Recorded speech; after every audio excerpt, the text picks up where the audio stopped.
I just swung a wooden sword with the simplest move, but shocked everyone in the training ground, because I showcased an experiment that didn't belong to a useless heir. However, I felt a sense of immense relief, because I finally returned to the McLean family, which I had longed for in my previous life. In my last life, I committed an unforgivable mistake, because I was easily defeated by my younger brother who had only practiced swordsmanship for 3 years in a family duel. I became the useless eldest son of the McLean family. The feeling of inferiority drove me completely insane. I actually poisoned my half-brother.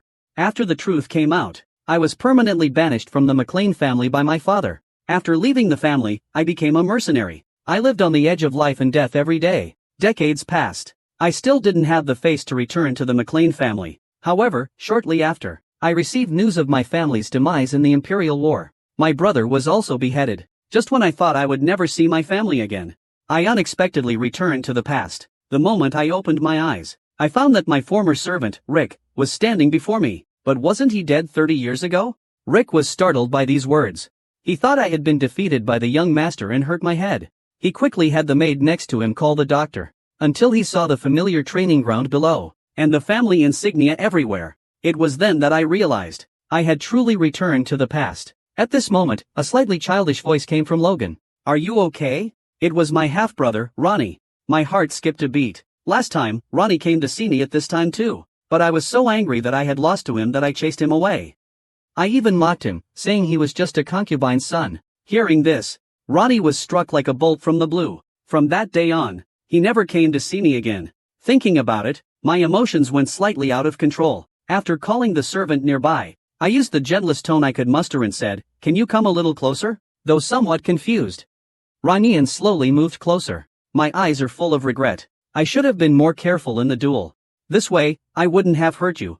I choked up a little. All along, it's always been me who should apologize. This time, I couldn't hold back my tears anymore. Seeing my state, Ranian hurriedly and anxiously asked if I was okay. I got up and hugged him tightly. Although I didn't know why I was crying, this was the first time I felt the warmth of my brother's embrace. Ranian felt a lump in his throat too. Tears streamed down his face. Years of regret washed away at that moment of regained brotherhood. I have found peace. From now on, I will protect everything I hold dear. My family, my clan. I had my servant bring me my pen and paper. After making sure nobody would enter my study, I began recording everything that would happen in the future. The Ares Empire will face 2 wars in the future. One was a territorial war a year later. It would be the beginning of the empire's decline. It would also be the start of our family's descent into darkness. The other was an imperial rebellion 10 years later. This war not only completely destroyed our family, it also led to the demise of the empire. I need to prevent all of this. The simplest and most direct way to win the war is to strengthen the knights and soldiers, developing more advanced weapons. However, all of this hinges on having money. But the McLeans are known as the beggars of the empire. They simply don't have the extra budget. A brilliant idea suddenly popped into my head. 3 months later, I was able to extort a huge sum of money from my fiancée. But before that, I need to improve my skills, to have more say in the family. So I visited my father, Patrick, the head of the McLean family. Learning that his disappointing eldest son wanted to see him, Patrick was a little puzzled. "What are you doing here?" I said I wanted to practice swordsmanship for the family's purpose. Although the process was not easy, fortunately, my father finally agreed to my request. As for why I said I was borrowing it, it's because I didn't want anyone to see my training methods. The Sacred Sword Manual was a book that the entire empire would have given anything to obtain. In my previous life, I accidentally obtained it, and I memorized it word for word. At that time, I was already past the best age to cultivate, but now, my age is just right. Transform the body with vitality. This vitality is called power. This is the foundation of the Sacred Sword Manual. Then I must concentrate this power in my heart. Create a core. For ordinary people, this is a formidable task. I collapsed at this stage in the past, but coming back to life, as expected, my strength had improved in all aspects. Soon, my core was formed. Next was practicing the swordsmanship. Until the last day of the 3rd month, I had already mastered one of the 10 sword techniques in the secret manual, the Shuejianjian, a single slash. The towering tree was split in half in an instant.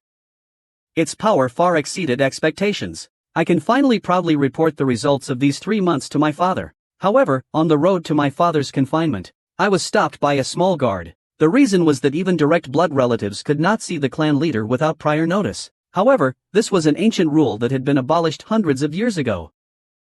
Clearly, he doesn't see me, the eldest son of the family, as anything. He just wants to make things difficult for me. In an instant, I understood what had happened in the 3 months I was away. My reputation had sunk to rock bottom. Rumors were everywhere that I had lost to my younger brother and had been hiding for 3 months, afraid to show my face. I sighed. What's your name? I'm called Dominion, sir. I threw a gauntlet in Dominion's face. I challenged him to a duel. I demanded he accept my challenge. Dominion Knight. I merely challenged the lowest guard. But everyone thought I was mad. Even the servants believed, without hesitation, that their young master would be beaten to a pulp. But what they didn't know was, I'm no longer the useless young master of the McLean family. I came to the training ground. After receiving my final confirmation, my duel with Dominion officially began. As Dominion appeared, he immediately unleashed his force. Everyone was instantly shocked and terrified. They silently worried for me. Maybe the past me would have been beaten to a pulp. Yet, at that moment, I could see Dominion's flaws at a glance. Dominion swung his full power at me. He decided to teach his own good-for-nothing son a harsh lesson, but his full-powered attack seemed to slow down in my eyes. It clearly exposed all his weaknesses. I simply deflected his sword slightly. I countered all of Dominion's attack, and pinned his sword firmly beneath mine. Just when Dominion wanted to try his strength, he realized he couldn't draw his sword at all. As Dominion's weapon fell, the battle ended without a doubt. I crushed Dominion. However, I didn't intend to let this unreasonable guy go. To re-establish the threat of the eldest son, I broke 25 of his ribs before I stopped. Everyone gasped. The young master had been gone for 3 months, and he was completely different. Not only had his force awakened, but his swordsmanship had changed as well. The referee announced the result. Logan McLean was the victor. This news quickly reached my father's ears. However, my father, who was usually strict, didn't scold me too much for my actions, and I could clearly sense my father's happiness at my transformation. Then he told me something that filled me with excitement. My fiancée, Lena, had arrived. She had come to break off the engagement. The next day, Lena appeared in the grand hall. Everyone was stunned by her beauty, but only I knew that she was a greedy and heartless woman. The werewolf family and the McLean family were to be united in marriage. Originally, they were after the McLean family's power. However, in recent years, the McLean family has declined. They even owe a huge debt. They became the infamous beggars of the empire, and their eldest son is known as a good-for-nothing. So the werewolf family sent someone to break off the engagement. But this undoubtedly trampled upon the McLean's dignity. For this, Lena said that the werewolf family is willing to pay 3 million gold coins as compensation for breaking the engagement. Of course, things weren't that simple. Patrick was furious. He felt that 3 million gold coins were an insult to his family's honor. He would never accept this money. The werewolf family, of course, knew Patrick very well. It was obvious that they were just throwing out a number for show. They didn't intend to actually call off the engagement. But I don't need your money. But you need to sincerely apologize to my son, Logan, for your breach of contract. If it weren't for an outsider, I would have wanted to point my finger at my old father's nose and angrily scold him for not knowing how poor his own family is. Don't you know how poor you are? To refuse 3 million gold coins for the sake of so-called honor. Are you out of your mind? If it were any other time, I might not have resisted my father's decision, but now I have to get this money to do more things. I immediately spoke, saying I was willing to accept the werewolf family's apology payment. Patrick looked at me with some anger. Are you sure you want to trade your honor for money? Lena's face was pale at this point. If they really offered 3 million gold coins, the consequences were not something she could bear. So Lena hurriedly spoke, we respect Patrick's decision as the head of the family. In other words, she meant, I can't make this decision, let my father speak. Patrick still left the final decision to me. Logan, have you thought it through? You're essentially trading your honor for pitiful money. After seeing me nod, Patrick shook his head in disappointment. I thought you'd changed a bit these past few days. It's all my fault. I failed to teach you the true value of honor. However, he didn't know. I did all this for this family. The McLean family wants to get through this. They need to get this money. For this, I'm willing to give up the so-called fame. 3 days later, the werewolf clan delivered the money to me. However, 3 million gold coins are not enough to save the McLean family. It can only pay off the current debt. So I made an important decision. I left the McLean family, and left a letter behind. The content of the letter was about the broken engagement. My heartbroken self decided to go out for a breath of fresh air, and I'll be back soon. After leaving the McLean family, I came to Kel, the largest trading city in the empire, and my purpose for coming here was to find someone, Claude, the future wealthiest man in the empire. It's said that at his peak, his personal assets even surpassed the entire royal family. However, during this period, Claude was experiencing his first business failure, losing all his savings. Although I had heard about his previous struggles, when I actually saw Claude, I realized just how miserable he was during this time. Claude was kneeling on the ground. His eyes were vacant. He was constantly complaining about the scoundrels who had swindled him of his wealth, so much so that he didn't notice my approach. "Hello, are you Claude?" I tried to sound friendly as I greeted him. However, Claude was terrified. To him, I appeared as a terrifying demon. Before I could even speak, Claude's face turned red with anger. "Isn't the repayment date in 3 days? What are you doing here?" Claude thought the guy in front of him, who seemed to have bad intentions, was here to collect debts. I quickly explained my purpose. "I'm not here to collect debts. He wanted to talk to you about a collaboration." Hearing this, Claude breathed a sigh of relief. However, he was still somewhat confused. Only a madman would seek cooperation with a bankrupt fellow. The next second, Claude completely saw the McLean family insignia on my clothes, and his face instantly turned dark, because the McLeans were known throughout the empire as a house of beggars. He couldn't believe that a family drowning in debt would have the money to seek cooperation. I had to prove myself, so I gathered a ball of force energy in my hand. Claude was startled at first. Then he laughed when he saw the force energy in my hand, because a genius who awakens the force at such a young age has no reason to deceive oneself, penniless as you are. But she still couldn't understand why the man in front of her was looking for her. I pulled a bag of gold coins from my backpack. "Here are 550,000 gold coins. 250,000 will pay off your debt. The remaining 300,000 gold coins are your compensation. You will work for me for 10 years, until the contract is signed." Claude still finds it hard to believe. Is this person crazy? To spend hundreds of thousands of gold coins to hire a failed businessman? So what do you need me to do? My next words made Claude think I was completely crazy, because I asked him to buy me some meat from the monster cark. It's common knowledge that the flesh and blood of monsters are poisonous, so people usually, after they kill it, choose to burn the body directly. But only I know, after a war broke out in the future, people had no food, and were forced to eat monster meat. However, when they ate the meat of the cark, they were surprised to find that the cark's meat could actually cure all male ailments. A year later, the Royal Mage Tower personally confirmed the effect. Since then, cark meat has been known as the continent's strongest Viagra. Within just 1 year, the carrack was hunted to extinction by people's frenzy. If I could have collected carrack meat in advance, then I could have profited from it. Although I don't understand why I would buy a monster dragon, but Claude assured me he would complete the task for the least amount of gold. I was very confident and entrusted this matter to Claude. After taking care of this matter, I set off for Haran, the city of mercenaries, because here, I will find Caesar, a top-tier mercenary. Caesar is one of the most renowned mercenaries in the area. He is not only proficient in all weapons, but also possesses exceptional horsemanship.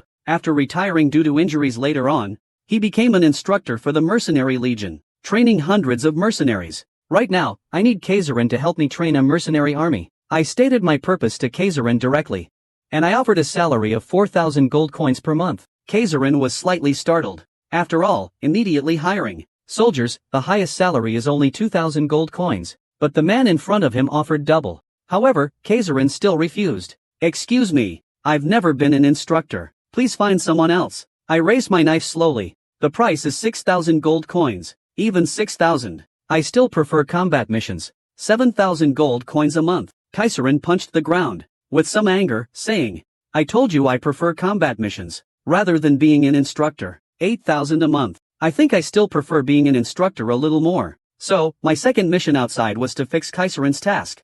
On the way, I told Kaiserin my identity and asked him to do what I needed him to do. Just then, a roar caught my eye.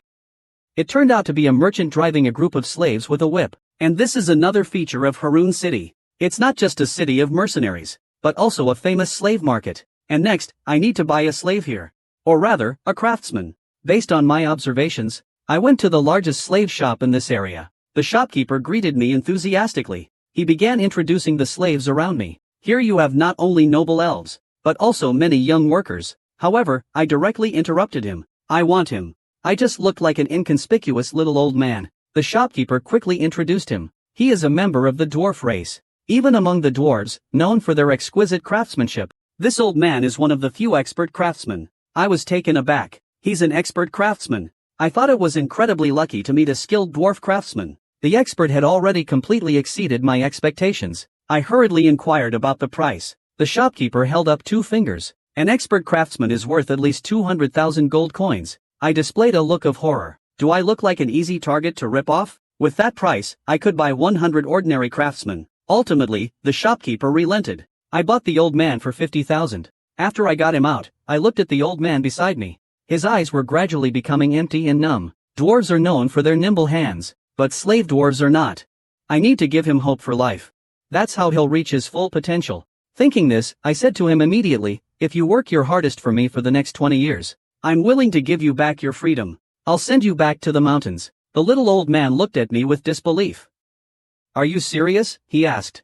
For the dwarves, their 20 years isn't a long time. Just as I was about to pull out the contract as proof, a roar caught everyone's attention. It was two slaves who had escaped, shouting, "Grab him!" A boy carrying his little sister ran desperately forward. Unfortunately, he was kicked down soon after. The fate of a slave who ran away on his own and was caught was naturally not good. His master vented his anger on him.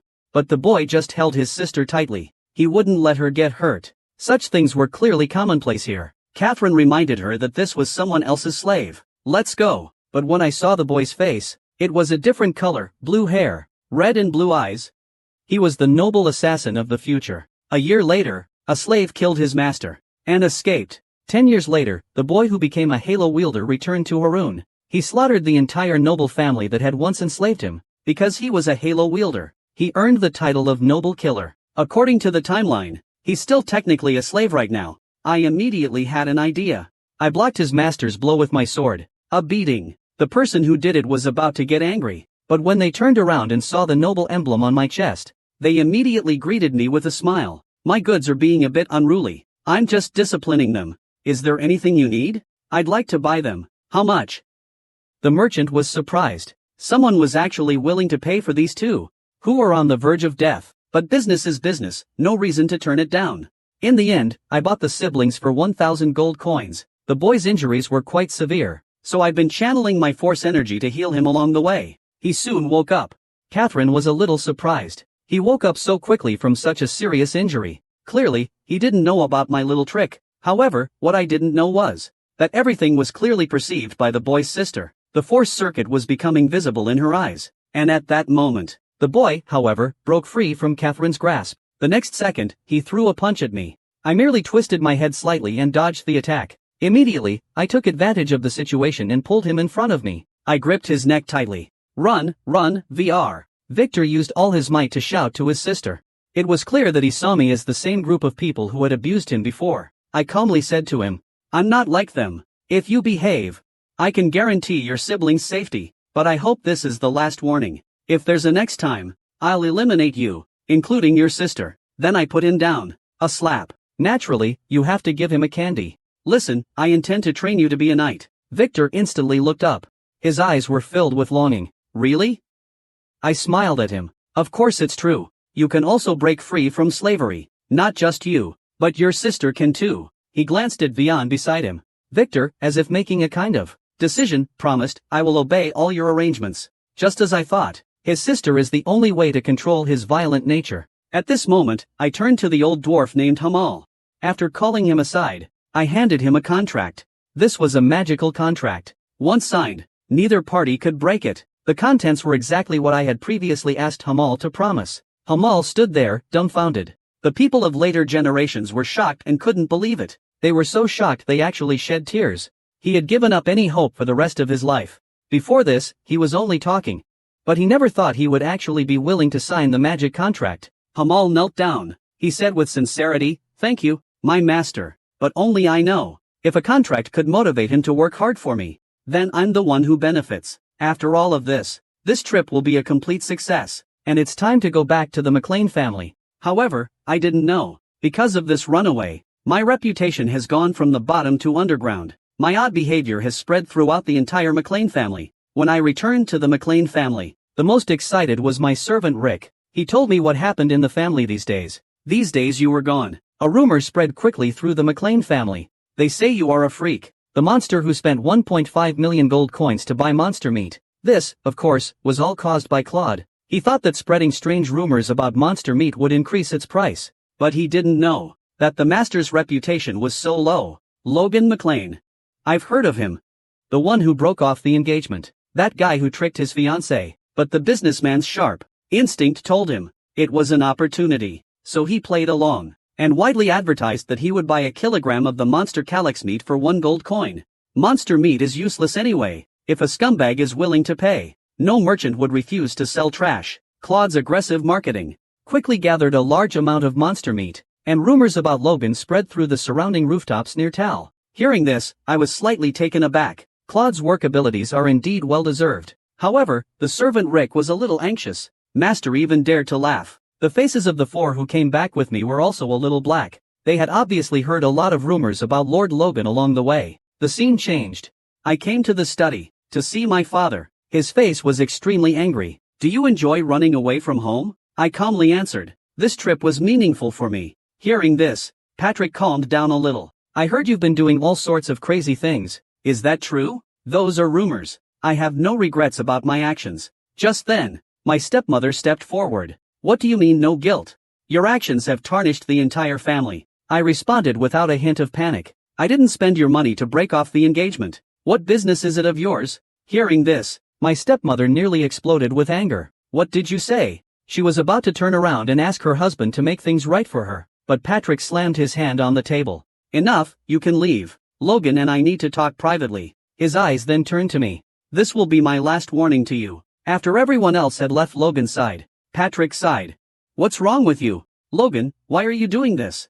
Do you know what people are saying about you? They say you're violent, cruel, that you only care about money. Recently, even that you've gone mad. About all this, I didn't explain. Because even if I explained now, no one would believe me. I promised my father a year. Please give me a year. After a year, I will prove to you that my actions have a reason. Please do me this favor." My father finally. Patrick didn't speak. He sat in the room alone, deep in thought. How strange the word help sounds between parents and children. Patrick opened a drawer. He took out a necklace. Hanging on the necklace was a picture of my mother. "Lena, I'm sorry. I don't know what our son is thinking, but I'll give him a year. If he hasn't proven himself in a year, I'll have to make a decision. Because I'm not just a father, I'm also the head of the McLean family." Right after I left my father's study, I ran into my brother, Ronan, on the way, and he had already awakened the force. But I remember that I didn't awaken so quickly in my past life. However, Ronian said that I was the reason he could awaken the force, because when I came back, Ronian wanted to see me immediately, but he was stopped by the 2 nights at home. Later, he awakened the force, and slipped out. After playing with Ronian for a while, I brought Catherine to a secret training base of our family. I had already hired 100 mercenaries to wait here. Seeing my arrival, everyone started discussing. "Is that him? He brought us to this crappy place for more than 10 days. They are not fooling us, are they? He looks funny holding a sword and wearing armor. Was he trying to act like a soldier or something?" I furrowed my brow slightly. This was just a bunch of undisciplined hooligans. I immediately pointed at the big guy in the back. "Do you think it's funny that I'm wearing armor and holding a sword?" The one who was pointed at was startled. "How did this kid hear that from so far away? Let's fight. If you can beat me, I'll pay you a year's salary immediately, and let you go." This is a promise made with a noble's honor at stake. Everyone present here is a witness. Hearing this, the big guy immediately stood up. He was a mercenary about to reach B rank. He was very confident in his ability to deal with a useless young master. The big guy chuckled. "I'll let you make the first move." I looked at him with amusement. "Are you sure? Don't regret it later." The big guy said dismissively. "Do I need to regret taking you down?" But the next second, before he could finish, a fast, blurry punch had already landed on his face. He had no time to react. The big guy took the punch to the face. Everyone looked incredibly shocked. They saw something they couldn't understand. Just one punch sent a mercenary on the verge of promotion to the ground. Although it was a sneak attack, no one else present was confident that they could do the same. The other mercenaries stared blankly at the legendary useless girl. A question arose in everyone's mind. Is he really a waste? I moved my arm, looking at everyone. Anyone else want to give it a try? The whole place was dead silent. No one was willing to believe what they had just seen, but the truth was laid bare before everyone. The eldest son of the McLean family is no good for nothing. Even Caesarlon was shocked. Although he knew this young man was extraordinary, he didn't expect him to be this strong. Seeing that the crowd had stopped looking down on me, I finally stated my purpose. I intend to train you all into crossbow cavalry. Everyone was startled again, because cavalry in this era was always a close combat unit, and although the crossbow is more destructive than the bow, it takes over a minute for an unskilled person to reload. So basically, no one would associate riding with a crossbow. Kylan raised this concern. However, I didn't explain much. I just let him train the mercenaries. You'll understand why I did this in due time. After returning to my study, I summoned Hamal to meet me in my study. I handed him a blueprint. It was the advanced design of the repeating crossbow I had drawn from my past life. There was a magazine on the back of the crossbow, used for storing ammunition and automatic reloading. It also needed to be able to fire 3 bolts in rapid succession. Hamal looked at the blueprint with disbelief. Then his eyes lit up. It was a very creative design. Once completed, it would completely overturn the previous crossbow design. But there were also many problems to consider. With this mechanism, the rope could not withstand the force. It would break, and it would be difficult to attach such a wooden box behind it. It would be very inconvenient for the soldiers. How do you intend to solve this problem? Reduce the size of the bolts to the overall size of the crossbow. As long as you make the bow and arrow modular, this way you can reload after each shot. Hamal felt enlightened. The young master is truly a genius, although it will be difficult to make, but I will do my best to complete it. I asked about the approximate time. Hamal held up a finger. I will have results within a month. The next day was the first day I started training Victor. Although I was tired, Victor continued to run 20 kilometers without me stopping him. Finally, the moment I called for a break, Victor could no longer hold on and collapsed to the ground. At that moment, Vile ran over anxiously, dripping water over him, and carefully wiping away his sweat. Victor's gaze also softened. I watched this heartwarming scene, slightly lost in thought. Victor, who was known as the noble assassin in his past life, might not have been inherently cruel, so the reason he became that way in his past life must have been something that happened to Vire. After the 10-minute break, I handed a wooden sword to Victor. Swordsmanship is a mandatory subject for every knight apprentice. Then I demonstrated the basic movements of swordsmanship. However, Victor mastered it completely after just one viewing. It's not just the movement, even the breathing style is the same. I was a little surprised. Even someone like Ron Yen, who's the same age, couldn't achieve this level. I said with a smile, once you've accumulated enough strength, and can flawlessly perform that sword technique 1,000 times consecutively, maybe then you can be called a knight. Hearing the word knight, Victor's eyes instantly lit up with desire. Then his gaze hardened. I can do this. I believe Victor will definitely become a great master of the McLean family, and the Mercenary Legion and the weapons made by Hamal will be powerful trump cards. But Hamal might not be able to create a repeating firearm, and the Mercenary Legion might not be able to use it correctly, so I must make the worst-case preparations. I can't slack off just because everything is going well. I came to my father's study. Patrick looked at me with some confusion. You want to join the night training? Are you sure? I nodded firmly. Yes, I want to join the night training. The famous waist girl of the Jing family is actually taking the initiative to participate in the brutal night training? Everyone thought I was crazy, and bet that I wouldn't last half a day before quitting, but I confidently made a bold statement that if I fell behind in training even once, I would leave on my own. This delighted the chief instructor. He immediately announced that the training would be increased threefold. This made the other knights even more miserable. They secretly cursed me, the culprit. But with this kind of training intensity, that good-for-nothing should not last even 3 days. I bet he won't even last a day. However, as soon as they said that, the knights were dumbfounded to see someone running past them. It wasn't until he was far away that they realized.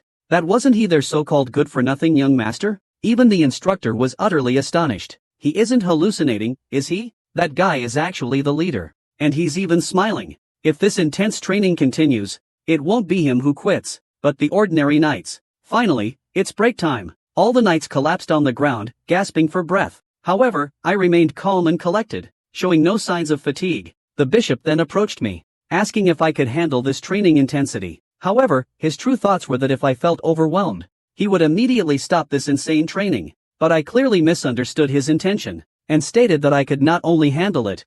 I'm looking forward to more training. Hearing this, the other knights let out a chorus of groans. The bishop felt a pang in his heart. That's not what I meant. Night fell. I came to the forest where we trained during the day. Every day at this time, I would practice the sacred sword techniques here by myself. I'm almost completely mastered the first sword technique. Thanks to these days of intensive daily training, I've made up for my physical weaknesses. Now I can even hold my own against a high-ranking knight like my father. After a week of getting to know me, all the knights have gradually started to accept this master who has a bad reputation but is incredibly strong as a knight. But the person who has changed their view of me the most is the training officer. My insistence on training has made this high-intensity training continue throughout the entire knight's order, and all the knights have been qualitatively improved, and they also have the most precious spirit of mutual help. But his burning, mushy eyes make me a little nervous. This instructor wouldn't have any special fetishes, would he? A month later, after long and tireless research, Hamal finally came to me with his finished public slave. while loading 2 arrows simultaneously. Just a light press of the switch, and it instantly shot towards the target hundreds of meters away. The immense impact actually made my heart feel like it was shattering. This also shows that Hamal successfully developed an advanced crossbow that didn't exist in this era. With this achievement, I immediately gave the crossbow to Caesar. Although he is proficient in countless weapons, he was still deeply shocked by the power of this delicate crossbow. If 300 mercenaries were all equipped with this weapon, then wiping out a third-rate family would be a piece of cake. This also made Caesar completely understand why I originally formed the crossbow cavalry. Next, I told Caesar to equip each mercenary with a crossbow, and clear the monsters near the territory to try out its power. The next day, Caesar had already gathered all the mercenaries, and began to encircle and wipe out the surrounding monsters. The usually leisurely goblins had never seen such an array. It wasn't until the sound of hooves grew closer that I realized I needed to run, but it was clearly too late. In just a moment, the goblin corpses had already piled up like mountains. The speed at which they were clearing out the monsters was 10 times faster than usual. Clearly, the mercenaries had mastered the use of the crossbow. This result made me very satisfied, because the mercenary legion will be a powerful force in my hands in the territorial war 2 months later. Caesar looked as if he had something on his mind. He hesitated for a moment before speaking to me. He had always been puzzled why I would build such a powerful mercenary force. Could it really be just to deal with some war? It couldn't be just to kill these monsters. Suddenly, a soldier rode up to us on horseback, quickly. No, no, no. His next words shocked me to my core. The Dragon Clan emissary has declared war on us. My face darkened. The war has begun sooner than expected. He led a ragtag group of lowly servants, but they routed our well-trained regular army. Everyone was completely stunned, because the battle that was bound to be lost just a second ago has been completely reversed due to my arrival. It turns out that my rebirth triggered the butterfly effect. The territorial war that was supposed to happen 2 months later has arrived ahead of schedule. Right now, in the McLean family meeting room, everyone looks incredibly heavy-hearted. No one expected the Tesheron family, who were so friendly before, to declare war at this moment. The reason was not even a reason. Thoughts went through his mind. Patriarch Patrick ultimately decided to accept the challenge. Although the MacLeans were now in decline, family honor did not permit him to surrender without a fight. But everyone knew it was a battle they were bound to lose. The opposing side had more than 100 elite knights. There are over 1,000 regular soldiers, tens of thousands of auxiliary troops. It's clear the other side intends to completely swallow the MacLean family. Patrick immediately gathered all the elite knights of the territory. Only 53, less than 500 regular soldiers. Even the auxiliary troops recruited door to door only numbered 4,000. Faced with this enormous disparity in numbers, even the usually composed Patrick seemed a little uneasy. Just then, someone finally noticed that at the moment of the family's survival, the eldest son was nowhere to be found. Rumors quickly spread throughout the army. The good-for-nothing eldest son of the MacLean family had deserted, though it was to be expected. But Patrick was still a little disappointed. He had changed nothing after all. At this moment, at the mercenary base, I had learned everything through the soldier's report. My face was slightly gloomy. This war was supposed to be 2 months away. Had my rebirth altered history? But I quickly calmed down. He actually seemed quite excited, because he had a powerful mercenary army at his back. He was just itching to put their strength to the test. At the same time, the enemy had already launched an attack. Patrick immediately raised his sword in order to counterattack. After a brief skirmish, the situation quickly turned into a one-sided affair. Outnumbered, MacLean's army was pushed back. The other side was gaining momentum. Even Patrick, the only high-ranking knight on the battlefield, was surrounded by 5 men. These 5 were all intermediate knights. It was clear they were specifically prepared to deal with Patrick. Normally, a senior knight can only handle 3 mid-level knights at the same time, but even facing 5 mid-level knights, Patrick cannot retreat. Because the entire war, the MacLean side has been able to hold on despite the disparity in strength. All thanks to Patrick. If he falls, then the MacLean family will face the fate of his clan is nothing but extinction. Patrick puts all his strength into striking a knight. He wants to use the powerful individual combat skills of the high-ranking knights to defeat them one by one, but the enemy wouldn't allow him to easily gain the upper hand. Just when Patrick engages with a knight, without him knowing, a knight has already circled behind him. The lance pierces into Patrick's body with force. From the beginning, this was a battle that could never be won, but Patrick had no way out from the start. He was grateful that his eldest son, Logan, was a deserter. Run as far as you can. You must keep the bloodline of the McLaren family alive. It's just a pity about Ronian. He was only 12 years old, he had to sacrifice himself for the family. The patriarch of the Teshuran family, who was watching the battle from afar at this moment, also showed a smile belonging to the victor. At this rate, it won't be long before they can completely swallow up the McLean family. However, the next second, a knight came galloping on horseback in a panic. His report startled him even more. It was a force of 300 cavalrymen launching a surprise attack on their rear, and they were all equipped with a mysterious weapon resembling a crossbow. It was just a moment. Their rear guard had already fallen. The head of the Teslong family suddenly felt uneasy. Turning around, he saw a well-trained group of crossbow cavalry right in front of him, and upon my command, in an instant, a rain of arrows descended upon them. With just 300 crossbow cavalry, they swept across the entire battlefield. They manipulated an enemy army of tens of thousands like puppets. Everyone was stunned, because this army displayed a fighting strength that shouldn't exist in this era. Just now, I finally arrived at the battlefield before the McLean family was completely overrun. The carnage I saw there made me unable to remain calm. After my command, a rain of swords descended upon the Tereslong family army. The speed was so fast that the Tereslong family had no time to react. In a moment, almost the entire rear of the Tereslong forces had fallen. Only a few who managed to raise their shields in time survived. The Tereslong troops who survived the first wave of sword rain immediately organized a counterattack. However, their attacks, launched with full force, couldn't even reach the enemy's toes. The enemy's range was twice their own. This means it's a complete one-sided slaughter. The enemy can attack freely, but they can't even fight back. The second wave of sword rain comes again, and the Taeshur Long family's rear guard is unable to resist my advance. The Taeshur Long family's patriarch's face has turned pale.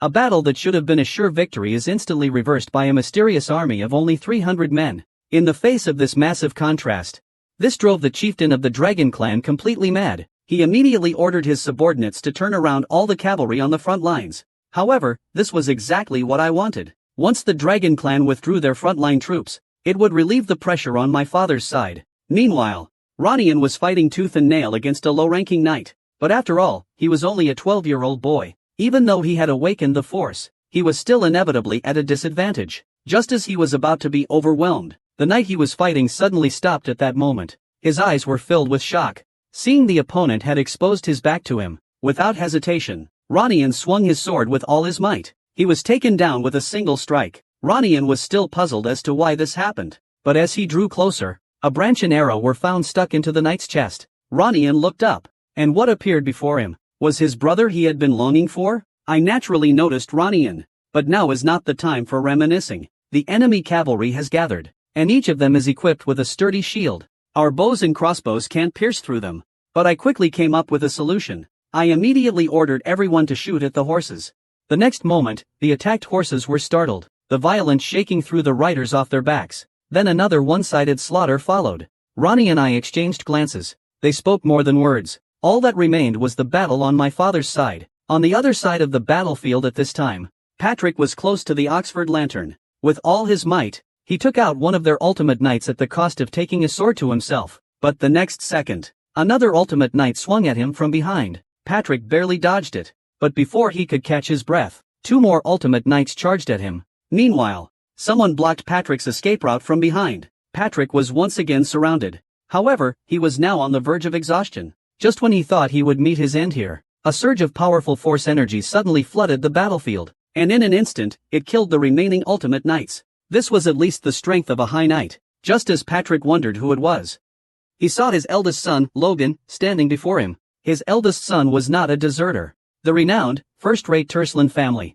has now declared war on the lowly, third-rate McLean family. However, what should have been a clear-cut victory has been completely overturned by my arrival. The Turslan patriarch could never have imagined that his 10,000 elite soldiers would be utterly defeated by a mysterious force of only 300, a complete rout. Just now, I resolved the battle on my father's side. This difficult war, McLean finally achieved ultimate victory. The entire Teslong family has been defeated. The remaining remnants of the Teslong family also surrendered one after another, just as McLean was celebrating his victory. At the same time, but one person, taking advantage of the chaos, escaped. His escape route led him straight to the Turslan family. Aman kept telling himself he wasn't defeated yet. He wasn't defeated. As long as he returned to the Turslan family, he had a chance to rise again. Finally, the Turslan's territory was right before him. But as he was about to order his soldiers to open the city gates for him, one of the city guards had a look of terror on his face. He pointed a finger behind Harmon.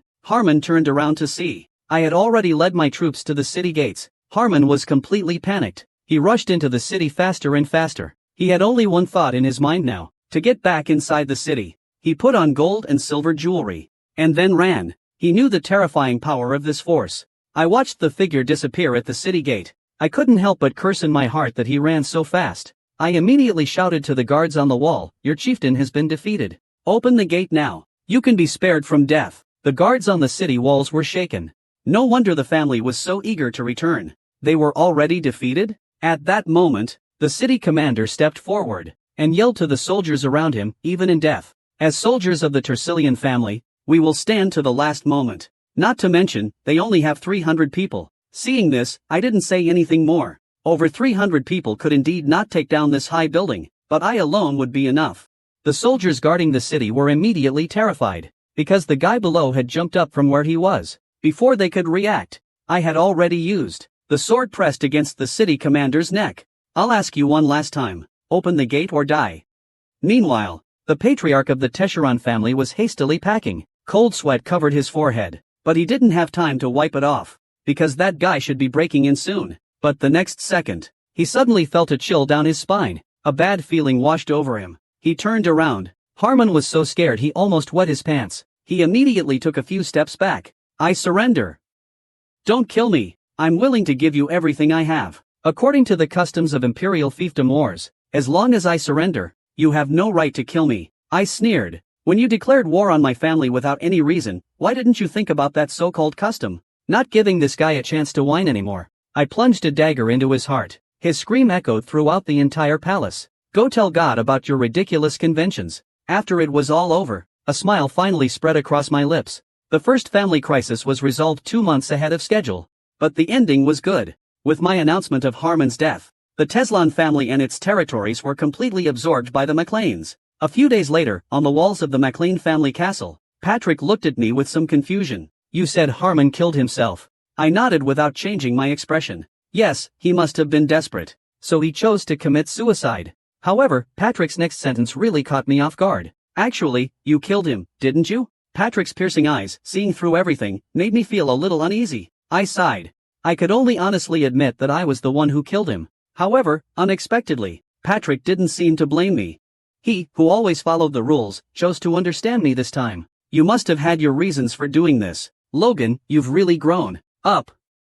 You make me feel happy." The sudden sentimentality took me aback, but my father's next words startled me even more. "I've decided to formally make you the heir of the MacLean family." I pondered for a moment. I made the most serious decision. "I'm sorry, but I have to refuse your offer. Women are originally reincarnated fairies. Now I'm supposed to be an apprentice to someone who only knows how to chop wood?" Just because this man casually grabbed a snake, that turned out to be a Jiao about to transform into a dragon. The man's name is Bai Lochuan. He spent 10 years chopping wood in a different world, and was reborn at the Qinghong Academy. He became a captive disciple of the academy. Today, Bai Lochuan was repeating his chopping wood routine as usual. He looked up. "The system shows you have split 3,653,650 pieces of firewood so far. You are directly awarded the title of Firewood Saint." Suddenly, a person descended from the sky. He landed on the pile of firewood. "Master Bai, the dean, asked me to inform you. The Chen Shan TV show has begun. Please go to the front yard to choose your disciples as soon as possible." He just uttered a strong yes. So I let the man in white leave on his own. My current state. Even if I went, I probably wouldn't receive the address. But I couldn't afford to disrespect them. Thinking this, Bai Lokan reluctantly left, carrying his giant axe. The chopping wood and recruitment square was filled with people, lined up in a long queue. I saw a man with a common appearance, bowing and greeting in the crowd. The people nearby laughed and said, "This time, the recruitment for sword art has been a huge success, another outstanding achievement. He actually managed to recruit over 500 disciples. It's truly enviable." On the other hand, Bai Luochang, the head of the captive arts department, he hasn't received a single student enrollment. And even he himself doesn't show up. A nearby man suddenly sighed. "Master Bai has been a bit too much, wouldn't you say? Not taking on any disciples for 10 years, that's..." This time, he didn't even bother to come. "We implore the dean to revoke his teaching position, and order him to move out of Qingluan Peak, a peak belonging to the academy." The white-haired elder spoke. "You must not forget that Brother Bai's cultivation has been restricted, all for the sake of protecting the academy." Hearing the whispers of the disciples below, "It's either demotion or withdrawal." Just then, Bai Luocheng walked closer, smiling and saying, "Thank you, fellow disciples, for your concern. Brother, I'm truly moved." Seeing the small snake in Bai Luocheng's hand, a disciple nearby sarcastically remarked, "Uncle Bai, you're in high spirits. It seems even catching a snake can get you injured. It seems your skills haven't diminished over the years." The students suddenly all turned their gazes towards the snake in his hand. They saw the snake's body emitting a faint red glow. The man in the annex continued to press forward. "It's been 10 years since Master Bai last took on a disciple. If you can't take one on today, then please resign from your teaching position, Master Bai." The other disciples standing nearby nodded in agreement. The dean, upon seeing this, stroked his beard and said slowly, "Junior brother Bai, I don't care what you think. It's not bad not being a disciple. You'll be carefree." After hesitating for a moment, the dean said helplessly, "All right then, I'll announce it. Bai Luochun, the professor of the fortune system at Qinghong Academy, hasn't been able to take on a disciple for 10 years due to his insufficient level. He is no longer suitable for the position of professor. From today." Before the dean could finish his sentence, "Wait, I'm willing to become Professor Bai's disciple. I want to learn the art of fortune from him." Everyone was stunned after hearing this. They were surprised. She quickly advised, "Miss, you haven't understood a single word of what we just said. What do you mean by Luocheng is a good for nothing? He's incapable of teaching you anything. You're going to be his student. It's like being a servant. You're going to be his student. It's like being a servant." The young woman acted as if she hadn't heard a word. She slowly walked towards Bai Luochun. Taking his arm, the young woman had made up her mind. "Please accept me as your student, Master Bai." Seeing this scene, the attached man gritted his teeth in anger. Ignoring the murmurs around him, the dean said, "Since the young woman is so eager, then she shall become your disciple, Brother Bai." The woman's name is Su Liyue. As the reincarnation of the Umbrella Immortal, she had planned to choose swordsmanship at the Grand Assembly. But unexpectedly, she discovered a true master at the last moment. With her memories of her past life, Su Liyue realized the snake in the man's hand was actually a Jiao about to transform into a dragon. Even in her previous life as the Umbrella Immortal, she wasn't completely sure she could subdue it. But this ordinary-looking man from the teaching department could effortlessly kill it. A true master, no doubt. Su Liyue, having successfully clung to the strong arm of Bai Luocheng, followed him back to Qingyun Peak. Looking at the towering pile of firewood, Su Liyue couldn't understand why Bai Luocheng, a powerful figure, was constantly being bullied. She shut the door, tossing the glue in her hand aside. "Since you have entered my school, rest assured, your master will not mistreat you. I will provide all the resources you need." He casually threw a book at Su Liyue. "This is the textbook. Study it carefully, from easy to difficult. Go step by step." He then casually pointed at the disciples. "The rooms over there are all empty. Choose one to live in." He looked at the dilapidated houses. Su Liyue even thought about dropping out. But then she changed her mind. As long as she could hold on to this opportunity, she could endure the hardship. She walked into the room. Su Liyue, who was making the bed, suddenly smelled a strange fragrance. The fragrance was intoxicating. What Su Liyue didn't expect was, taking advantage of the time he was cleaning the house, Bai Luocheng actually took the piece of leather about to fester and, after adding cumin and pepper powder, set up a barbecue. Seeing this scene, Su Liyue was shocked. This was a precious beast. Ordinary people would cherish it like a grandparent. He actually skewered it and roasted it. It's a shame that as a reincarnated scattered immortal, I haven't tasted roast meat, and this smell is just too intoxicating. Thinking about it, Su Liyue stepped forward and asked if she could have a piece. Unexpectedly, this man refused so quickly. Huffing and puffing, he turned to leave. Bai Luocheng sighed. "Wait." Bai Luocheng pulled out a toothpick and picked up a sliver of meat. "Go ahead and lick it. Don't think your master is being stingy. You'll know the reason when you try it." Unable to resist the aroma, Su Liyue picked up the toothpick and licked it lightly. She couldn't believe how dense the spiritual energy was here. The spiritual energy contained in such a small bite. The past 6 months of training, he couldn't take it anymore. Seeing this, Bai Luocheng reminded him to only lick it once a day. Don't be greedy. In the evening, Bai Luocheng was feeding the horses in the stables as usual. He saw someone secretly watching from behind the wall.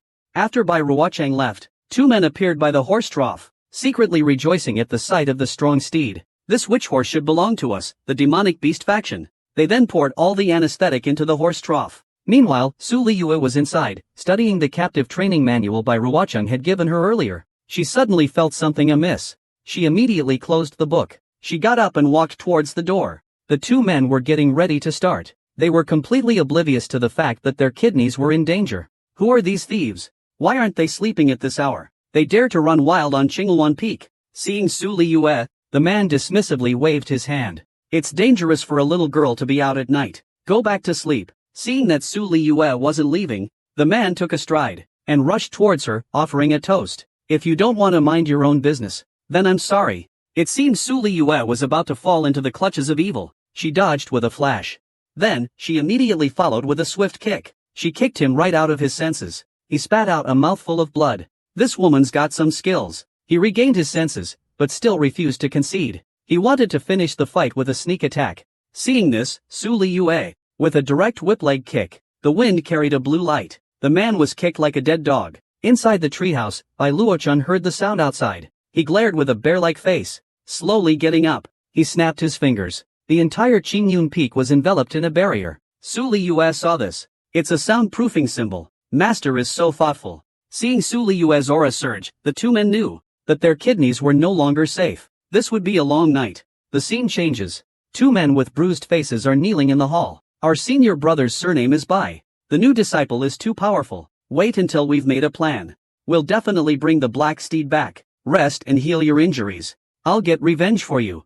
The next morning, Bai Luocheng stretched and walked out of the house. Su Liyue, who was lying beside them, rubbed her eyes sleepily. Good morning, master. You're awake.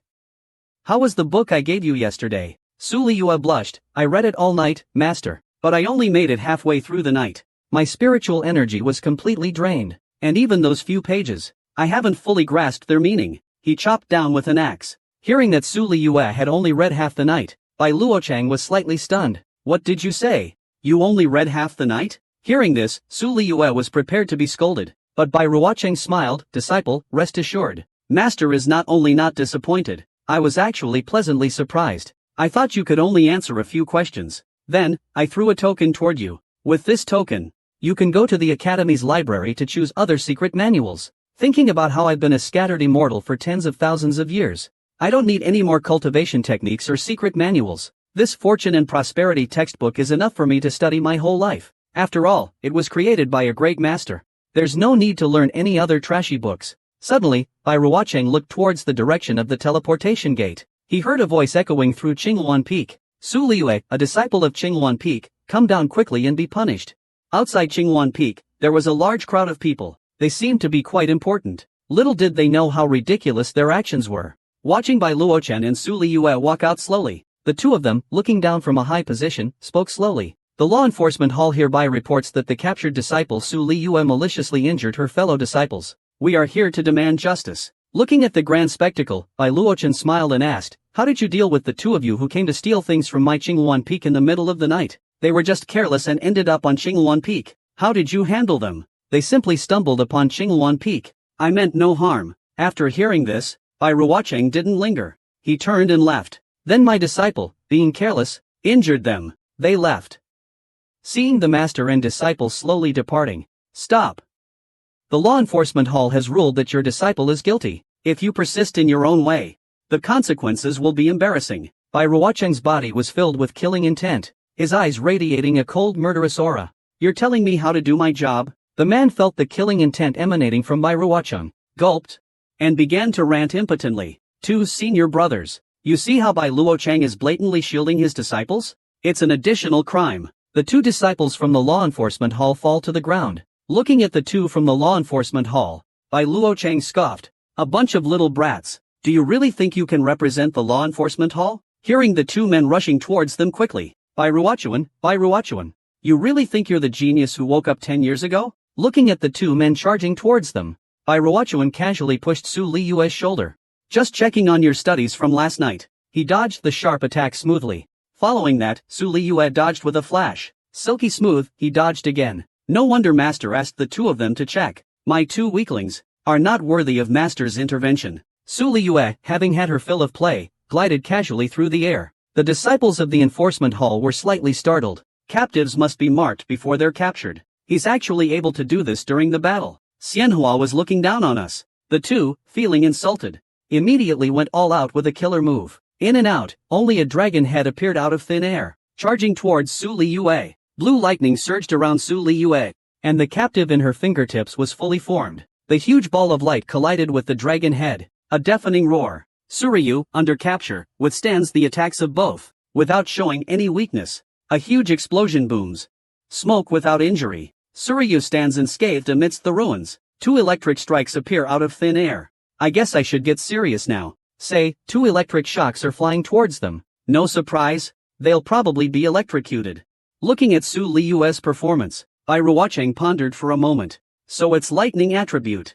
Seems like I need to find something with lightning attribute to break the mirror. Looking at the man as black as charcoal struggling to get up. He's still making empty threats as always, Bai Ruocheng said disdainfully. His hands slowly pointed downward. The people kneeling before him felt a pang in their chests. One by one, they fell to their knees with a thud, their voices muffled. The sky suddenly thundered. Lightning bolts struck down. A disciple of the enforcement hall coughed up a mouthful of blood. I gave you the face of Elder too. I let you leave on your own. As for you, since you came to find me personally, you'll just have to stay kneeling until I see you. Facing the morning, the fresh air, Bai Luocheng ate his lunchbox with a frown, thinking to himself, it's been a whole day. The demon taming game didn't come. He finished his meal in one gulp. He pushed open Su Liyue's courtyard door. He watched his little disciple diligently practicing. Suddenly, several pieces of firewood shot towards him. Su Liyue reacted quickly. She used both her hands and feet to block the attack. There was stillness within her movements. Not bad, not bad. Seeing Bai Ruochuan's arrival, Su Liyue was overjoyed. I'm going out for a bit. If anyone from the demon clan comes looking for trouble, you should use this capturing technique. With that, she turned into a beam of golden light and left, landing on a mountain peak. Bai Luocheng thought to himself, given Liyue's current cultivation level, she shouldn't need the materials to repel demons. Then, I'll just find a random thunder attribute nearby. He suddenly looked down and saw a woman dressed in academy uniform looking panicked. Then, several purple auras rushed toward her. A loud boom. The woman's energy shield was completely shattered. A burly man approached. He clearly stated his intentions. The woman listened. She realized he wanted to play cards with her. She angrily retorted, "You won't see." The man's face darkened. The woman suddenly felt weak. She showed a look of terror. Immediately, she pointed her finger at her forehead and said, "Even if I, Yunruo, die, I won't let you succeed." Then, the strong man rushed towards her. He pressed her down with one hand. Yunruo felt her limbs go weak. My spiritual energy has been sealed. The desperate Yunruo waited for the disaster to come. He shot his Danzhong acupoint. Suddenly, Yunruo froze and disappeared. He got up, gathered his strength, and pointed at the strong man. The massive energy from the Danzhong pierced through the man's chest. It blasted him 8 meters away. The man's chest was frozen through, revealing his white bones. He collapsed limply under the tree. Yunruo looked surprised. Bai Ruocheng, standing aside, watched Yunruo bowing to the empty air. He was actually bowing to nothing. Are all the students I train this silly? Looking at the lifeless strong man, the mushroom-headed man roared, "I'll make you pay for the boss's life." Watching the man charge at Yunruo, Bai Ruocheng nonchalantly said, "Step to the left, sink into the blood." He missed. The man dodged to the side. He countered with a straight punch. He aimed for Yunruo's throat. She snapped her fingers. The man was instantly frozen mid-air, unable to move. "Go kill him." Yunruo turned her head to look. Still, no one came to save him. The man, like a lamb waiting to be slaughtered, kept spewing garbage. The woman turned and said angrily, "Hurry up and say it. My senior sister is here." The man laughed loudly, "Your senior sister? To protect that ridiculous innocence of hers? She already abandoned you and ran away. Go ahead and kill me if you have the guts. Let's see if the Wuxian realm will let you go." "Kid, what did the Wuxian realm in Beijing send you here for?" Seeing Bai Ruochuan walk out casually, the man's face was full of panic. "How could it be you? You are clearly just a good-for-nothing who only knows how to chop wood." Yunruo was secretly startled. So the one who secretly helped me was actually Bai Luocheng, the recognized good-for-nothing of the academy? Bai Lochen approached the man. His fingers slightly raised, "Speak." Seeing the man still refusing to speak, without further words, golden light burst out from the man's body. "Then you shall die." Looking at the white bones on the ground, Yunruo was shocked. Seeing Yunruo's urgent desire to save people, "Don't worry, I can find you. Senior sister, go on." A small turkey appeared in her hand. The turkey, carrying the handkerchief taken from Yunruo's hand, flew away slowly. "Rest assured, it can find your senior sister by her scent." After a while, the turkey landed at a cave entrance. She saw a woman sitting at the bottom of the cave. The woman was covered in wounds. She looked up at the cave entrance with despair. "Senior sister, are you down there?" The woman struggled to get up. "Is that you, Yunruo?" She looked at the two people at the cave entrance. Bai Ruochuan stopped Yunruo from going down to save her. She saw her fingers enter the opening. They went down a little, following the hole. Like tadpoles, they approached. The woman looked at the countless bubbles surrounding her. Before she could react, the bubbles directly dragged her up. The woman was terrified. Where was she going? The woman was pulled up in no time. Bai Ruocheng took a pill from her necklace. Let's stop the bleeding first. Seeing her senior sister decline, Bai Ruocheng didn't bother with words. She directly stuffed the pill into her mouth. Her senior sister could only obediently swallow it. Suddenly, her spiritual energy surged. It's truly worthy of being a treasure of the Dan sect. His leg healed instantly. That night, Su Liyue and the minister finally finished reading the Capture of Wild Enemies textbook. They were about to put out the lights and go to sleep. They sensed something unusual outside the door. They saw a gathering of blue energy above the academy. A person appeared vaguely within it. The villain Bai Luochun is condoning his disciples' violation of academy rules. I am Yu Yao. I, Chang Koan, have summoned Su Su here to receive her punishment. This old man asked the young girl to kneel and apologize. He never expected her to be so stubborn. She refused to kneel. The old man, oblivious to her youth and beauty, turned cruel. It was simply because he saw her master as the biggest failure of Qinghong Academy. Su Lingyue, bound and helpless, mustered the last of her will. Remembering Bai Luochen taking away the captive he gave her, he directly placed the captive on his arm. In an instant, his whole arm vanished, being thrown by the captive dozens of meters. Su Liyue gasped for breath with difficulty. She saw a large blue bird blocking in front of her, not giving Cheng Koan a chance to react. It charged directly towards him. Cheng Koan was struck with terror. The heavy blow landed. It would be a terrible death. Immediately, the blue bird expanded, its body swelling. A huge roar echoed through the heavens. Gradually, the mist dissipated. Cheng Koan's protective treasure, hero, was shattered. He lay there like a dead dog, greedily clinging to life. The disciple who had just been flung away by Wuju quickly rushed. Cheng Koan shakily got to his feet. He took out his 5 elements Peiyuan pill and swallowed it whole. A blue light instantly spread around his body. His injuries gradually healed. Cheng Koan, enraged to the extreme, looked like a super saiyan. He charged directly at Su Liyue, who was still in a state of disarray. Su Liyue watched all this with unwillingness. Is everything over? Suddenly, a huge figure appeared in front of her, blocking all attacks. A phantom grabbed Cheng Koan's arm, immediately rendering him immobile. On the other side, Bai Ruocheng quickly healed Su Liyue's wounds. Turning around, he said calmly, "Don't bully him while I'm not here. I see no reason for the Imperial Beast Taming Show to exist." Cheng Koan, held tightly by Su Ying, launched a spiritual energy attack, smashing him directly to the ground. Blood splattered everywhere. Looking at the disfigured man, Su Ying unleashed another powerful punch. The blow landed. The ground beneath them shattered completely. Bai Luochun paid no attention to Cheng Koan's fate, dead or alive. He continued to heal his beloved disciple. He heard Cheng Koan's disciples plead for mercy. With a single blow, he threw a large bell down, crushing them all. The ghostly image of Bai Luochun continued to pummel the disfigured Cheng Koan. He was merciless. Cheng Koan, his face beyond recognition, could only cry in despair. Why is the beast hitting me while healing me? It's such a humiliation. The final blow. It reverberates through the sky. Then, he grabs Cheng Koan, who is hanging on by a thread, and slowly walks out. He looks at the disciples in front of him and says, "You two should thank Li Guanqi. If it weren't for his sake, you two would be dead by now. This time, I'll spare your life. Get out of Qinghuan Peak." Cheng Koan, whose face was disfigured, spoke with difficulty. The disciple of the 5 elements Pei Yuandan quickly took out a bone and inserted it into the lac. The sound of bones being pieced together echoed in his mouth. His injuries healed completely. Cheng Koan, who forgot all about being beaten, kept spewing trash talk. He watched as Shuiying Bailuochen gradually dissipated. "I feel like I woke up again." Over here, Bai Luocheng is still treating his beloved disciple. His large hand covers the spot where her heart pulse is located, repairing the star veins. "It will hurt a little. Bear with it." Seeing this scene, Cheng Koan, a single dog, goes ballistic. A huge, enormous baby appears in mid-air. Without a word, it charges towards Bai Luocheng and the other. Bai Ruocheng's storage bag at his waist emitted flashes of blue lightning. Energy surged out like a tide. The 8 Precepts spirit beast was so frightened that its fur stood on end. Watching the spirit beast flee, Cheng Koan went crazy. "For years, I have tolerated Qing Wenfeng's repeated provocations. I never imagined you would become so bold. Well then, your life is forfeit." Seeing the mark of the hemolytic charm on Bai Ruochuan's hand, he knew the terrible consequences of the hemolytic charm. If hit, even the soul would not be able to escape. Without any hesitation, he turned and ran. At that moment, Bai Ruochuan appeared out of nowhere, delivering a 100-fist strike that sent Cheng Koan flying back. He crashed heavily to the ground. The impact was immense. Lying on the ground like an old dog, his teeth scattered everywhere. "Bai Ruocheng, you used the hemolysis talisman against your fellow disciples.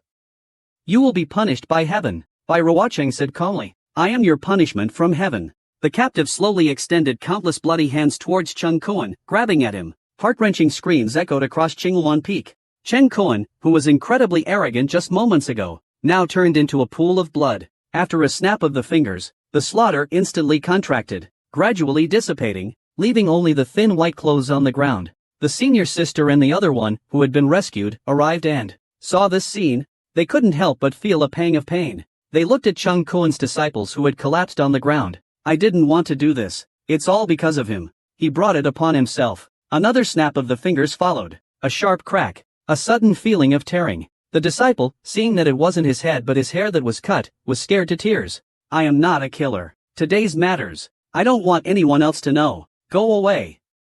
Watching by Ruocheng, she turned and asked about Su Liyue's injuries. The two sisters frowned slightly. Master sister, let's not be a nuisance here. Let's go back to sleep. They said their goodbyes, indicating that they would come to see Master by more often in the future. He then left in a hurry. The two sisters, who were told to come often. Su Liyue became jealous. Are they really going to come often? Above Qinghuan Peak, a gaze was watching everything that had just happened. Bai Ruocheng suddenly looked up, his sharp eyes locking onto it. Instantly, the air around the eye of scrutiny began to warp and distort. Su Liyue, standing nearby, noticed a slight anomaly. Seeing Bai Ruocheng's nonchalant expression, she didn't ask any further. In a certain cavern within the academy, the old man looked at the shattered crystal tube.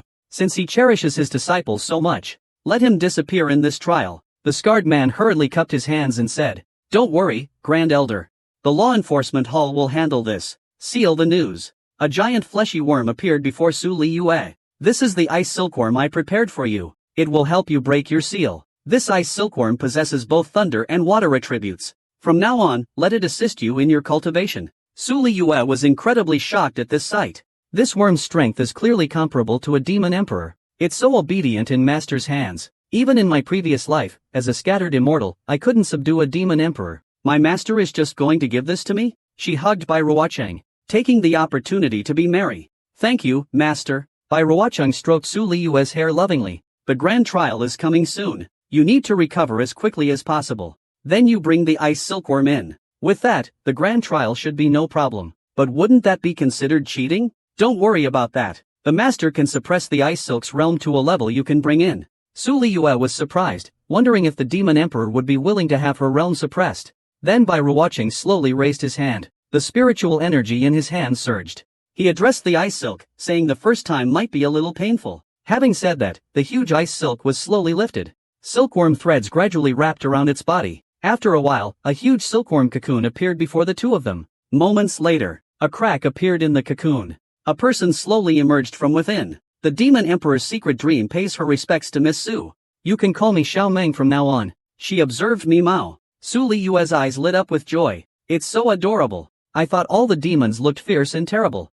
This is the first time I've seen one with such a cute hairstyle.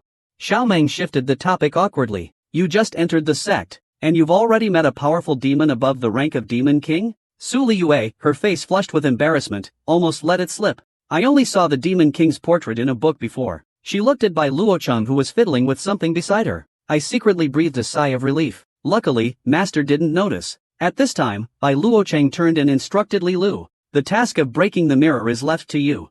If there's nothing else, go to rest. Xiao Meng's face was radiant. She spoke in a voice that sent shivers down one's spine. Good night, Luocheng Gij. A blue light suddenly burst from the sleeping Bai Luocheng. A message popped up above, indicating a system error. A petite girl curled up inside the bucket. Suddenly, the girl reached out and touched Bai Luocheng's cheek. She left a whisper, I wish I could do a nucleic acid test with you right now. Then, her body gradually faded away. She couldn't bear to look at Bai Luocheng. It's a pity, just a little bit more. He had just woken up in the morning. Bai Luocheng was splitting wood as usual. But his mental attacks, which he was proud of, were useless against Bai Luocheng. He turned around and made Bai Luocheng's favorite, honey-glazed chicken wings. He also used a soul-stirring salt sprinkling technique to give the dish its soul-satisfying flavor. The combination of charcoal fire and seasoning. The scent of meat filled the air. It was so strong, it could travel for miles. The disciples participating in the trial competition were all salivating at the smell of the grilled meat. Except for Jiang Hemming, who had tried to punish Bai Luocheng during the admissions process, but failed. He was fuming with anger, shouting at Bai Luocheng who was grilling the meat. Don't you know what day it is? And you're doing this at the entrance of the grand examination hall. This is a clear disrespect to Qinghong Academy. This treacherous scheme, detrimental to the academy disciples' performance, will be truthfully reported to the dean. Unfortunately, the unmotivated disciples disregarded his frustration. They were already deeply immersed in the irresistible allure of the delicious food, unable to pull themselves away. Jiang Heming was so enraged that he was fuming. He hastily told his disciples to block their senses. Don't be deceived anymore. He watched as Bai Luocheng continued to grill the meat. He silently cursed him as irrational. Such a person is unworthy of being a believer. He hurriedly left this filthy place with his disciples. The road to the competition was crowded with people. The members of the Yao clan were also bustling, talking about recent events. Only one handsome young man noticed Su Liyuan walking by. He was immediately interested. He thought with interest about how to strike up a conversation with her. He watched as the beautiful Su Liyuan followed. What a waste, Bai Ruocheng is such a useless person. With her handsome appearance and extraordinary cultivation, dealing with Su Liyuan would be a piece of cake. He hastily called out to Su Liyuan, who was looking for Bai Ruocheng, introducing himself as the Phoenix son-in-law from the spirit taming system. Unexpectedly, Su Liyuan didn't even acknowledge him, and directly turned around and rushed towards Bai Luocheng, who was grilling meat. Feng Su directly petrified on the spot. He, a dashing and ambitious young man, was actually losing to Bai Luocheng, who was just playing around with a chicken wing. The master and disciple, Fengshu, felt like they were becoming mere background scenery. His anger flared. He was about to step forward and argue. No woman could ignore his stunning beauty. This was an insult to his looks. A sudden hand landed heavily on Fengshu's shoulder. He was trying to persuade Fengshu not to get angry because of a woman. Anger is the most incompetent act. As the headmaster of the exorcism department, Yu Wanxiang himself didn't expect that the words he just said would soon be slapped back in his face.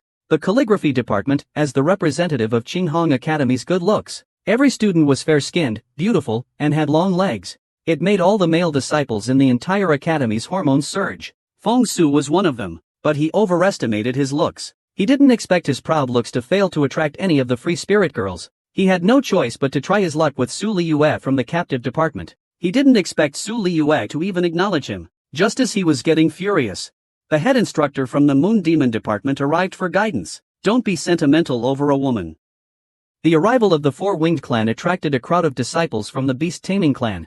Even the headmaster of the Beast Taming clan was drawn in by her fair skin, beautiful features, and long legs. Yu Xianju, as the headmaster of the Four-Winged clan, was like a lotus emerging from water, an epitome of purity and beauty. Upon seeing Yu Xuanju's arrival, Yu Wanxiang instantly turned into a fawning admirer to greet her. The scene that had just happened to Feng Su happened again to Wan Xiang. Yu Xianju lightly jumped up and landed beside Bai Luochen and Su Lu, leaving only Yu Wanxiang's petrified figure standing there. He gasped for breath, his eyes filled with murderous intent. He looked as if he were going to tear Bai Luochen to pieces. Suryu, upon seeing Yu Xuanzu, immediately hugged her master's arm tightly, as if fearing that Yu Xuanzu would snatch Bai Luocheng away from her. Bai Luocheng, oblivious to the tension, took Suryu's hand and greeted Yu Xuanzu. Suryu, though angry, dared not speak, thinking to herself, another beautiful woman? What's going on? Suddenly, a loud voice boomed, silence. The noisy competition square fell silent instantly. An elderly man stood in the middle of the ruins. He directed everyone to face him. He held a cute little trumpet in his hand. He was there to explain the rules of the trial, as an elder of the Hall of Elders, and the supervisor of this trial. He explained that the trial would last for 2 days. You can earn token points by killing monsters or fighting for them. Rewards will be distributed according to rankings. As soon as he finished speaking, monsters of the trials began to appear in the surrounding space. Various roars echoed one after another. The disciples who were teleported from different spaces to the entire trial field were instantly suppressed by the powerful pressure of the monsters, making it hard to breathe. Many were already dumbfounded. After the elder of the Stewards Hall finished explaining the last rule, he announced that the Qinghong Academy's annual trial competition was now officially starting. The portal to the ruin's sacred site burst open. The disciples from each sect were ready to fight. The Abyss of Kangwu, as the demonic beast sacred site on the border of Qinghuan Peak. The further towards the center you go, the stronger the demonic beasts become. They can also transform into human form. The more dangerous it is, the more valuable the corresponding rewards will be. Countless greedy people on this continent will go to the Abyss of Kangwu to search for opportunities to improve their cultivation and for demonic beasts, hoping to get lucky and be struck by something without encountering any danger. Instant ascension. Secret Dream is the great demon who was brought back to Qinghuan Peak by Bai Ruocheng.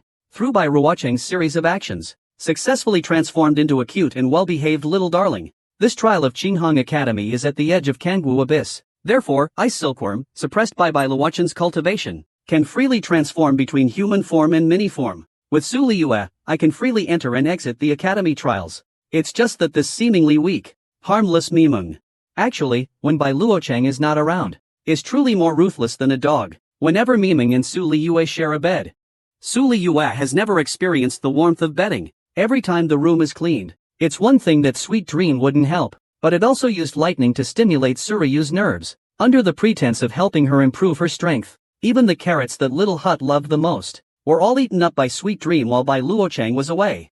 Sweet Dream's ugly face is deeply ingrained in everyone's mind. Only when Bai Luocheng is around does she act like a good girl. This time she accompanied Suryu to participate in the trials. While everyone was talking, without paying attention, the butterfly, transformed from the honey dream, was just eating and eating, until the door to the trial opened. It finally burped with a sense of unfinished satisfaction. Su Lingwei saw Bai Luochen being teased and harassed by CE, and she felt very uncomfortable. Her eyes were filled with jealousy.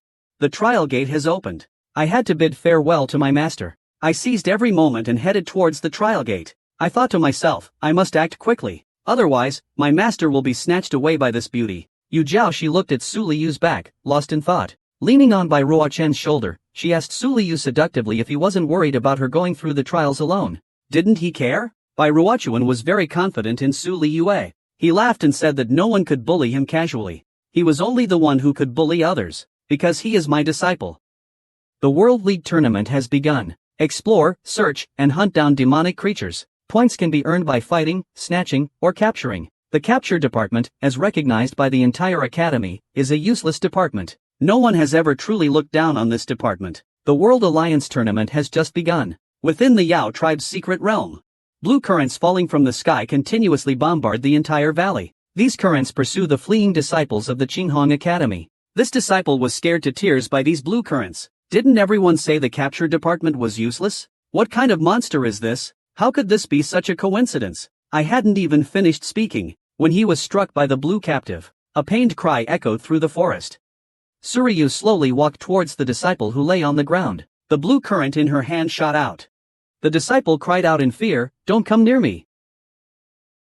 Suryu's target wasn't the merchant, but it was the tokens on their waists. They got the tokens. The system's notification sounded. 6 people were eliminated. Rank 47th. Su Lingwei felt that the speed of acquiring the tokens was too slow. She was thinking how she could get them faster. She was thinking how she could get the tokens even faster. And the disciples whose tokens were taken were directly taken out of the trial grounds by the trial beasts, eliminating them from the competition. Su Lingwei couldn't think of a good solution. She reached out to grab Secret Dream, who was yawning at the top of her head. As long as no one was around, Secret Dream could still talk. But this grab, I almost sent this ice silkworm emperor away on the spot. Mimi quickly transformed into a mini version, mumbling and turning her head. She no longer paid attention to Su Liyue. Seeing Mimi angry, Su Liyue had no choice but to go for a walk nearby. She wanted to see if she could find someone who would give her a token for free. But Su Liyue and Mimi didn't notice that they were being watched. 2 figures in black robes in the jungle exuded an eerie, terrifying aura. A pair of hands wrapped in bandages held a red toad with its tongue lolling out. On the jewel on their head, a beam of light was tightly connected to Su Liyue. Meanwhile, on the Academy Square, the teleportation portal was broadcasting the World League competition Xinxi. The projection occasionally emitted screams of people being struck by electric currents from the cracks. The faces of the disciples who weren't competing were filled with shock. The captive branch was considered a bunch of good-for-nothings. How could they be so strong? On the teaching staff seat, "You teaching staff," with a look of amusement, asked Bai Lakun. "Su Liyue is so arrogant. Aren't you worried at all?" Bai Lakun spoke with righteous indignation. Only the weak constantly restrain themselves. The strong flaunt themselves, acting only on their own pleasure and whims. The headmaster of the Moonlit Academy heard these words from Bai Luochen. His cheeks flushed slightly. His eyes involuntarily flashed with memories of the past. He recalled the spirited Bai Ruocheng of those days. Facing the powerful demon race that attacked the Qinghong Academy, he stood alone, blocking all the demon beasts' attacks. He holds the golden captive, fearless. The more you call him, the more awe in his eyes. Bai Ruocheng is still the same as he was 10 years ago. He stands above the crowd. He looks down at the world. This firewood-chopping uncle was once a hero. He killed the tree demon with 1 palm, but now he is possessed. We can only catch a dragon and roast it. Bai Luocheng listened as the headmaster reminisced about the past. He could only awkwardly smile. he simply glossed over it. A sudden bell sound echoed through the square. It was the link key to control the transfer gate. The crowd was in an uproar. The entire projection screen filled with static. The scenes inside the disconnection contest are no longer visible. The disciple in charge of projections is panicked. It seems a powerful spiritual energy clash has occurred in the trial ground. It interrupted the ongoing projection transmission. However, the elder quickly maintained the viewing order. He asked when the projection could be fixed. The formation disciple frankly admitted that remote repair was impossible. They can only go into the trial site for emergency repairs. Luochen's shadow clone, hidden in the shadows, murmured to himself. It seems that they haven't given up on the captured ones yet. Then don't blame him for being ruthless, he said, entering the trial ruins along with the team of repair system cultivators from the formation system. Within the trial competition, a small bird composed of electricity charged into the air and rapidly rushed towards the small beast that was napping. A sudden surge of yellow light directly shattered the electric current shot out by Su Liyue. The black boots slowly lifted up and stomped heavily on the sleepy little demon beast. The newcomers were the people in black who had just located Su Liyue using the red toad, a man and a woman, both from the Finger Art Hall. Su Liyue was startled. If they used methods for capturing criminals to locate her, weren't they afraid she would expose them? He Shi Ling sneered. Are you going to file a complaint against the law enforcement hall to the law enforcement hall? Just consider yourself unlucky. Who told you to offend someone you shouldn't have? Su Liyue saw that they were intentionally targeting him. He could only send out a stronger current to protect himself. He didn't believe that the law enforcement hall could control everything in the academy. Facing the oncoming electrical current, the man in black, Luo Xiao, drew his purple sword. Raising his hand, he struck a blow, directly severing Su Liyue's attack. Su Liyue was quite shocked. What kind of sword is that? It can actually sever her own attack. At this time, the two from the enforcement hall charged towards Su Liyue. He was about to die in this one trial, faced with an expert who was far stronger than him, attacking from both sides. Su Liyue had no confidence in escaping. He hastily called out to Miming above his head, asking for help. Suddenly the needle turned again. The lazy Miming slowly raised his paw. Dominating spiritual energy soared into the sky, directly impacting He Shilin who was approaching. A huge explosion shattered the sharp claw that He Shilin had transformed her right hand into. The Fulu department is known by the academy as the trash department. This name